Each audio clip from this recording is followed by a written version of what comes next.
We are developing and prototyping honeypots. Thank you so much for being here. I'm Joyce. I'm Carly. I'm Kelly. I'm Will. And I'm Brock. And Julia could not make it today, and we'll be happy to take questions at the end. So currently Duke blocks about 1.5 billion malicious connections per day, according to a 2019 Data Plus project, and 65 million fraudulent messages per month, according to Richard Beaver, the Chief Information Security Officer at Duke. And so evidently we need a way to gather threat intelligence and prevent these connections and attacks. And that's where honeypots come in. So as an introduction to our project, we want to define what a honeypot is for you guys. And honeypots are decoy systems that are designed to attract and trap attackers. They're configured to look identical to real systems, but they are actually not connected to any critical infrastructure to prevent infiltrating a system. And honeypots can be used to track the behavior of attackers, and this information is what makes them such a valuable tool for collecting data. And they also contain attractive security vulnerabilities, so we can analyze how hackers go about exploiting them, which eventually reveals a lot of information about their hacking techniques. Honeypots can be designed around essentially any system, but an example would be an HTTP protocol honeypot. So for here, this is an example of, let's say this is Duke Hub that we're trying to log into. If someone were trying to log into Duke Hub, there's a lot of sensitive information that one might be able to glean from its site. So for example, username, password, student information, other data that we don't really want to share. So what one could do is, as one defense mechanism, for example, you could design a honeypot. And if you see here, this is what a honeypot might look like. It's the exact same, essentially, in the way it interacts with the client. But on the back end and in the way it interacts, they actually aren't able to get any useful information. So instead of the real information that they could see, now it would be either nothing or fake information, so that we can track what they do with the fake site and see what they might have actually tried to do with the real one. So we get information while in reality, they get nothing. So the first honeypot that we started with is a Screen Connect honeypot. Screen Connect is a site for the IT department here at Duke to remotely connect to client screens and virtual machines to help with any technical issues that they might be having. And the reason we started off with the Screen Connect website is because there have been recent attacking attempts on the Screen Connect site, because it's a very powerful remote administration tool, and it has access to a lot of Duke machines that have a very strong importance for security. So our process in creating the honeypot is first started with research. We began with research about the concept of a honeypot in general to understand what we were trying to create and how it worked. And then we moved to research specifically about honeypots for websites.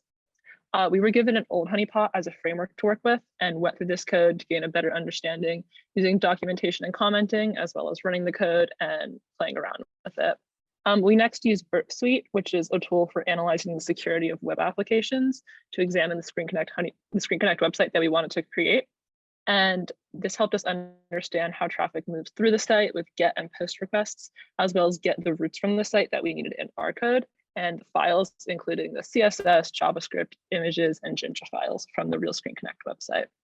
We then moved to writing the code for the honeypot modeled after the framework we were given, and made sure that the functionality exactly mimicked the functionality of the true Duke Screen Connect website.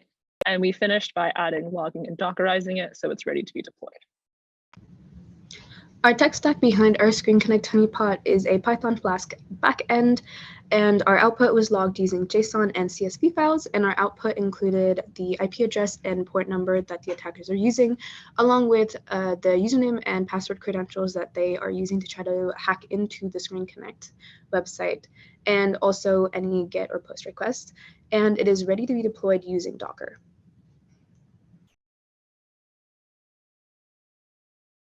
So here's a demo of our honeypot in action. This is the actual Screen Connect website that we're clicking through right here. And this is our honeypot. So as you can see, they're essentially identical in the way that they look. And so as you click through, everything looks the same. On the right here is a log of all of the get and post requests that we're seeing on our Docker container. And so if we enter a username and password on the honeypot, it gives us invalid credentials. It doesn't let us log in. But in reality, what you can see is in the Docker container, there are two files, credentials.csv and se_hp.json, that store the information from each session. So here you can see testing hello world, which is the credentials that we just input. And this right here is a list of all of the get and post requests from that current session that we just saw. So using this, we are able to track what happens on our honeypot and be able to see what would potentially happen on the actual Screen Connect server if that were the site was connected to instead. For our second project, we developed a SMTP honeypot titled KoiPot. Duke uses SMTP, Simple Mail Transfer Protocol, servers to send emails. We chose SMTP due to an incident with Duke mail servers. The servers were targeted, resulting in a large amount of phishing attacks and spam emails. Also, SMTP is an outdated system, so scammers are incentivized to target SMTP servers in hopes of the configuration and security being out of date. We began our work on the SMTP servers by researching the servers, so their purpose, how they function, and how a client would use them. And throughout our research, we found a public Git repository as an example of how to create an SMTP server that we used as a framework for our code. We were then given access to a Duke SMTP server where we explored and tested it to better understand what exactly we were trying to recreate. And we wrote our code with methods imitating all the key functionalities of the real Duke SMTP server pretty much exactly. And then we finalized it by adding logging and Dockerizing it, and it is currently deployed on the Duke network. In creating this honeypot, mainly we were just using Python as all of our backend logic, since there wasn't really a front end we needed to deal with. So there were two main modules that we used for employing this. We used sockets to deal with client connections, and then threading as well was really important for handling simultaneous client connections.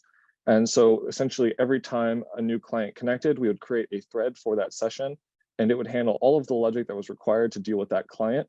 And then every time a session begins and then ends, we have logging throughout so that we can keep track of all of the actions that a client takes in a particular session. So that way we can glean information off of what people are doing with our SMTP server. And as Carly said, it is configured for Docker, and we set it up on the Duke server this morning. It was really simple. It took like less than 2 minutes for everything to load. And so it's really easy to implement on any VM you really want to run it on. All right, so now we have a demo of our SMTP honeypot. I'm just going to pause it here to show our configuration file. We have a bunch of configurable fields because people running this would probably want to customize it for their own uses. So first we have the server section where you can change which port the server listens on, and then also the name that the SMTP server has. Auth mode is controlling how the server responds when clients who connect to it try to authenticate. The options are random, always, and never. So if you set it on random, then a client will have a random chance of getting in. The chance is 1 out of login chance. And you'll see here we set login chance to 1. So basically 1 out of 1 chance of login, 100%. Basically, it's the same as setting this to always. And since this demo was recorded, we actually added another setting, none, which makes our server function like an open relay server, which means authentication is not needed to send mail.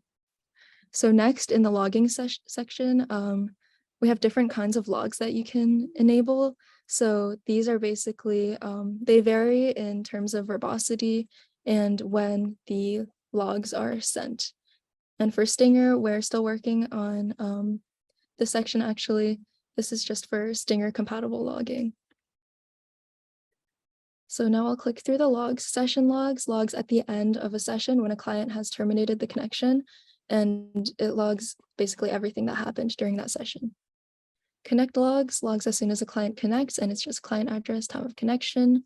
Auth logs as soon as authentication is submitted, and it has the same information as connect logs, except also the credentials that were tried. So now we'll see how the SMTP server works. I'll connect to it using netcat. And right now it's running out of port 3000. And as soon as I do that, you'll see a connect log pop up.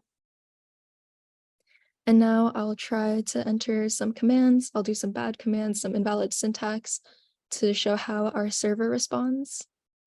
And I'll try to send mail, but note that I haven't authenticated yet. So it won't let me since right now it's set on the random authentication mode. So yes, it denied the relay, and now I'm going to reset and log in. My username is abc2@duke.edu for this test, and my password is password, very secure. And this is base64 encoded as per SMTP protocol. You'll see that a log popped up in auth logs as soon as I submitted authentication. And now I'll just compose mail again. And after that, our SMTP server will appear to show that it's accepted for delivery. Ours doesn't actually send the mail to anywhere. Then I'll enter a just nonsense command, and then I'll quit. So this is our session summary log. It contains everything that I entered in my terminal. And as you'll see, soon the mail body is base64 encoded, as recommended by our team lead, Alex. And I want to emphasize that our email links are defanged, which just means they're not clickable, so they can't be opened. And they're also defanged in our email body. But since the recording of this demo, we've also added a setting to turn defanging on and off. Oh, okay. So for the future, we've made documentation that is easily readable and understandable to create a seamless transfer if further development or debugging is done by the Stinger team, or if it's undertaken by future Code Plus cohorts. Hopefully this will create more project than if they had to start from scratch. This documentation also contains fun details such as a koi pot logo up there, and the meaning behind the name koi pot, which is a mix of puns on fishing and decoy. And we're using make docs for the documentation. We're hoping to publish this today or tomorrow.